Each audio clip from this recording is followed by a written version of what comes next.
Assalamualaikum warahmatullahi wabarakatuh. Alhamdulillah rekan mahasiswa sekalian, pada hari ini kita bisa bertemu kembali dalam mata kuliah penganggaran perusahaan.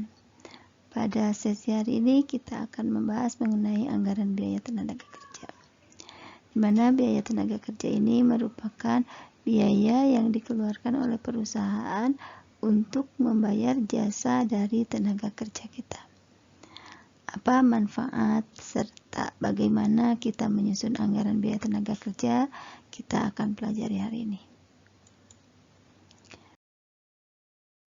Dasar penyusunan anggaran tenaga kerja itu bisa berdasarkan unit yang akan diproduksi, kemudian standar waktu kerja, dan sistem pengupahan. Jadi ada 3 dasar yang bisa digunakan untuk penyusunan anggaran biaya tenaga kerja.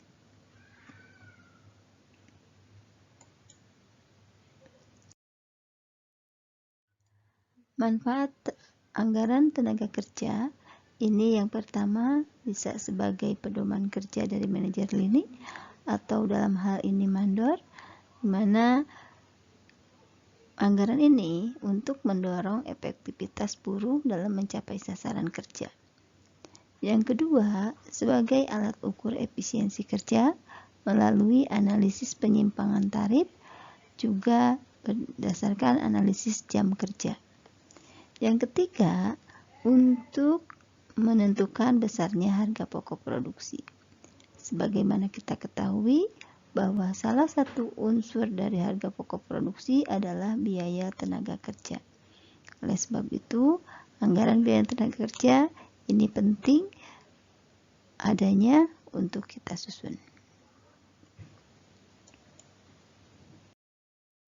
Ini contoh penyusunan anggaran biaya tenaga kerja. Perusahaan menyusun anggaran biaya tenaga kerja untuk tahun depan. Adapun proses produksinya ini dilakukan melalui 2 departemen produksi. Dan jumlah produksi yang direncanakan untuk setiap triwulannya adalah 400, 500, 600, dan 700. Dengan standar jam kerjanya, Departemen Produksi 1 adalah 2 jam dan Departemen Produksi 2 adalah 3 jam. Jadi totalnya dari 2 departemen itu adalah 5 jam. Adapun tarif upahnya untuk Departemen 1 itu Rp4 dan Departemen 2 itu Rp5.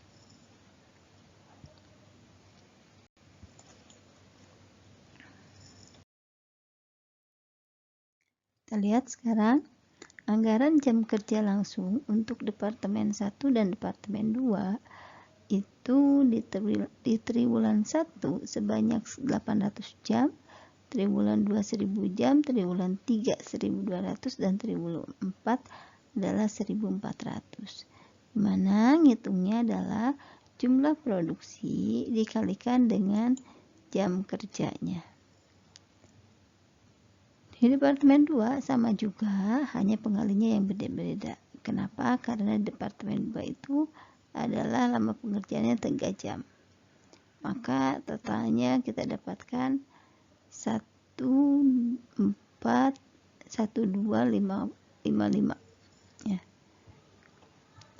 Nah, dengan jumlah jam kerja sebanyak 8.800 jam atau setara dengan 2.200 di Departemen 1 dan 6.600 di Departemen 2. Berikutnya di Departemen 2, yaitu dengan jumlah jam kerja sebanyak 6.600 jam dengan tarif Rp5. Maka total biaya produksinya atau biaya tenaga kerjanya adalah Rp33.000.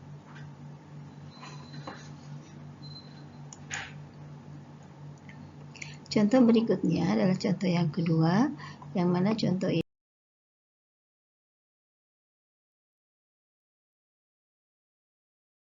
lebih komprehensif daripada yang pertama.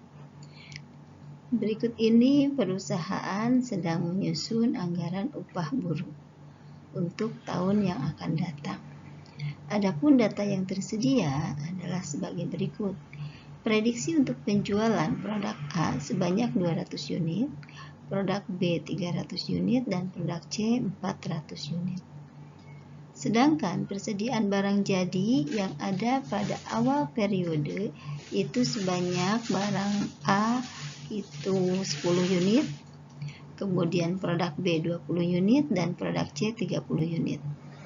Dan perusahaan menginginkan adanya persediaan akhir untuk produk A sebanyak 5 unit dan produk B 10 unit. Sedangkan untuk produk C-nya adalah 15 unit. Adapun proses produksinya ini melalui tiga departemen produksi, yaitu departemen produksi AX, BX, dan CX. Ini datanya ya.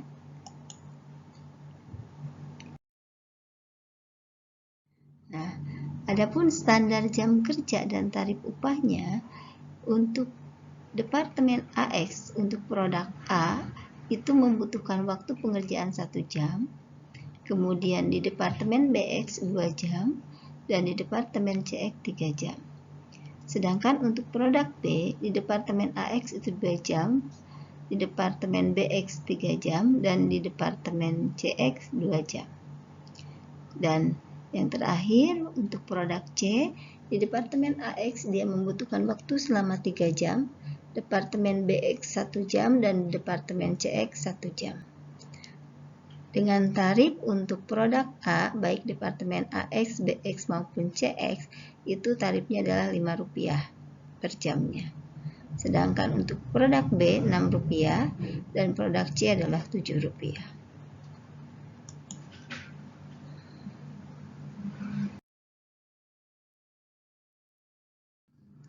Kita lihat sekarang bagaimana kita menyusun anggarannya.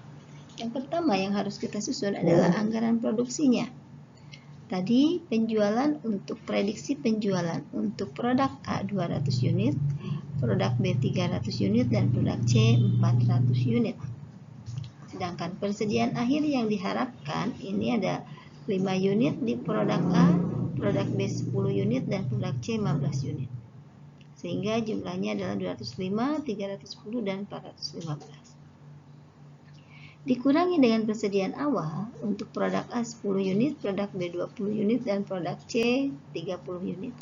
Maka anggaran produksi untuk produk A sebanyak 195 unit, produk B 290, dan produk C adalah 385. Dari mana ini dapatnya? Pertama 400 penjualan untuk produk C ditambah dengan persediaan akhir dikurangi dengan persediaan awal. Ini anggaran produksinya.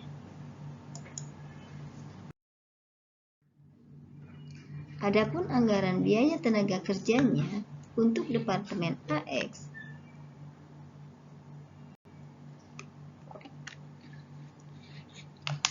kita memproduksi di departemen AX ini untuk produk A 195, produk B 290, dan produk C 385.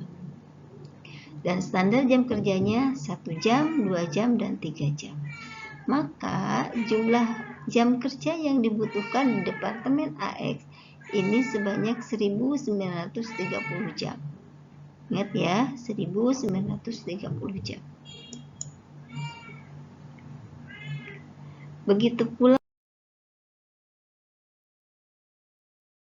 di departemen BX. Di departemen BX ini 195, tarifnya 2 jam, 3 jam, dan 1 jam. Totalnya adalah 1645. Begitu pun di departemen CX 321, totalnya 1550. Nah, baru sekarang kita menyusun yang namanya anggaran upahnya. Di departemen AX, upah untuk produk A itu per jamnya adalah Rp5, produk B Rp6, dan produk C adalah Rp7. Maka dari 1930 jam yang dibutuhkan di departemen AX itu membutuhkan biaya sebesar 12.540. di mana 12.540 ini kita peroleh dari 195 dikali dengan tarifnya 5 ya. Kemudian hasilnya adalah 975. Begitu juga dengan produk B ya dan produk C. Jadi totalnya adalah 12.540.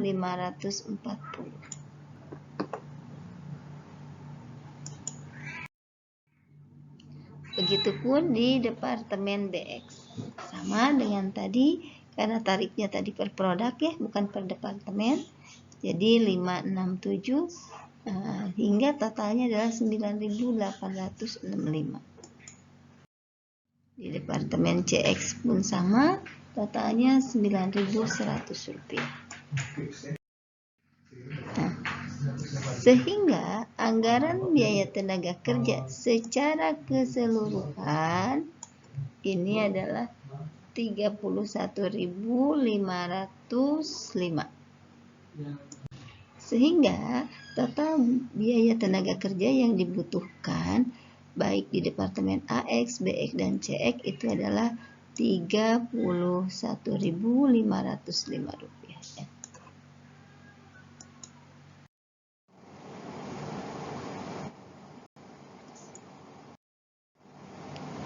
Dan permintaan aktual ini sebanyak 3.000 unit serta pembelian bahan baku yang terjadi ini untuk produk A sebanyak 2.000 unit, produk B 1.200 dan produk C adalah 500 unit. Dengan harga untuk bahan baku A Rp44, bahan baku B 37 dan bahan baku C Rp24. Dan pemakaian bahan baku aktualnya untuk bahan A 1.870, bahan B 1.100 dan bahan C 440. Dan upah buruh yang dibayarkan adalah 7,95 yang sesungguhnya ya, dengan jumlah jam kerja adalah 15.800 jam.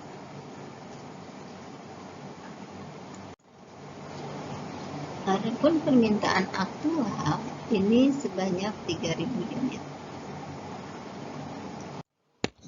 Permintaan aktual itu sebanyak 3.000 unit, sedangkan pembelian bahan bakunya adalah untuk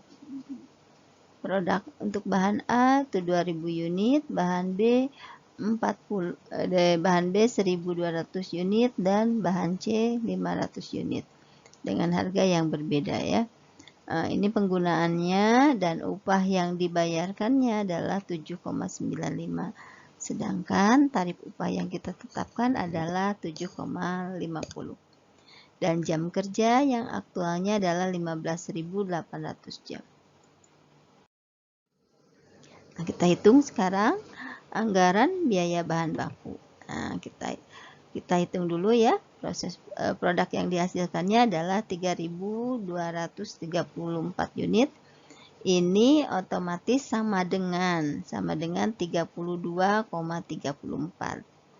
Dan standar untuk biaya bahan bakunya tadi untuk bahan A itu tinggal ngaliin 32,34 dikali dengan 55 kilo dikali dengan biayanya atau harganya ini 43. Kemudian yang standarnya ya ini. Kemudian juga untuk bahan B sama 44 kali 35. Dan bahan C 32,34 kali 11 kilo harganya adalah Rp25. Sehingga totalnya adalah 8.893,5. Ini untuk anggaran bahannya. Kita tidak akan membahas mengenai anggaran bahannya karena yang jadi fokus kita adalah anggaran tenaga kerjanya. Nah, untuk penghitungan anggaran tenaga kerja kita lihat di sini ada efisiensi, ada selisih efisiensi upah buruh, di mana aktualnya jam aktual dikali tarif standar ini sebesar 118.500. Sedangkan jam standar dikali dengan tarif standar ini adalah 121.275. Dari mana ini diperoleh? Nah, ini jumlah produknya dibagi tadi per 100 ya, dikali 5 jam ya, dikali 5 jam atau dikali 500 jam, itu 500 jam dikali 7,50. Jadi totalnya 121.275. Nah, di sini terjadi adanya penyimpangan. Penyimpangannya antara jam kerja standar dengan jam kerja sesungguhnya, karena standarnya adalah 16.170, sedangkan sesungguhnya adalah 15.800. Dikalikan dengan tarif standar itu hasilnya adalah 121.275. Maka di sini ada selisih menguntungkan sebesar 2.775. Kemudian perhitungan selisih hasil upah buruh.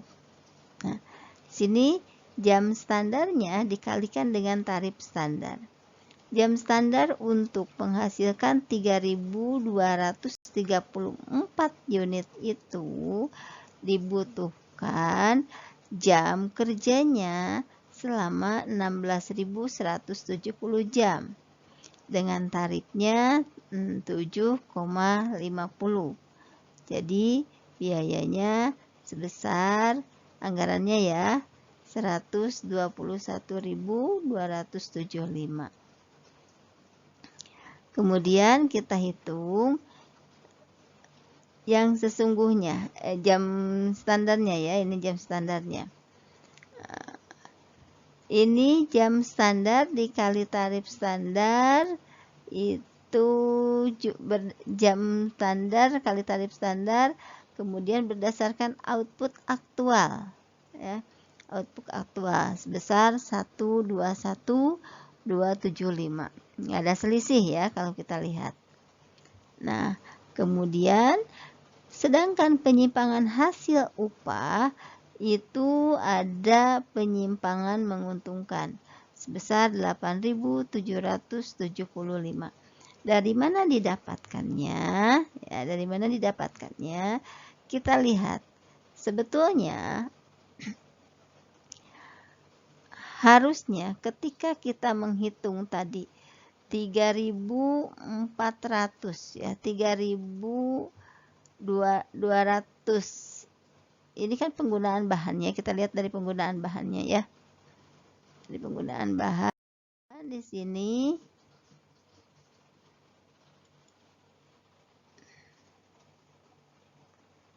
dari penggunaan bahannya tadi ada 1.870, kemudian yang bahan B 1.100 dan bahan C 440, sehingga totalnya adalah 3.410. 3.410 itu kalau dibagi 110 harusnya menghasilkan 3.100. Sedangkan yang kita hasilkan adalah 3.234. Di sini ada selisih. Selisihnya selisih menguntungkan. Nah, ini selisih biaya tenaga kerja. Ini BOP biaya tenaga kerja yang sesungguhnya adalah 125.610 dan biaya tenaga kerja standarnya adalah 121.275. Maka di sini ada selisih rugi sebesar 4.335.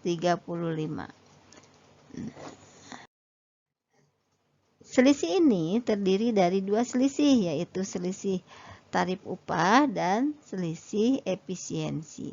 Di mana selisih tarif upah itu dihitung dengan cara tarif upah standar dikurangi dengan tarif upah sesungguhnya dikalikan dengan jam kerja standar sesungguhnya. Sedangkan selisih efisiensi itu jam kerja standar dikurangi jam kerja sesungguhnya dikali dengan tarif standar. Maka di sini kita peroleh selisih tarif upahnya adalah rugi sebesar 7.110. Sedangkan dari efisiensi kita memang efisiennya dari tenaga kerjanya, jam kerjanya. Jam kerjanya harusnya 16.170, kita hanya menggunakan 15.800. Maka di sini ada selisih efisiensi dari jam kerja adalah 370. Dikalikan dengan tarif standar yaitu 7,5, maka dihasilkan angka 2.775. Ini menguntungkan. Tadi kita rugi 7.110 dikurangi dengan keuntungan adalah 2.775, maka kita masih tetap rugi 4.335. Nah, berdasarkan hal itu kita bisa hitung nih secara keseluruhan bahwa selisih efisiensi selisih kita itu terdiri dari selisih tarif, selisih efisiensi, dan selisih penyimpangan hasil. Jadi totalnya sama 4.335 rupiah. Nah, di sini ada tes yang harus Anda kerjakan. Silakan Anda kerjakan sesuai dengan kemampuan Anda ya. Tesnya. Demikian untuk perkuliahan hari ini. Mohon maaf atas segala kekurangannya. Wabillahi taufiq wal hidayah. Wassalamualaikum warahmatullahi wabarakatuh.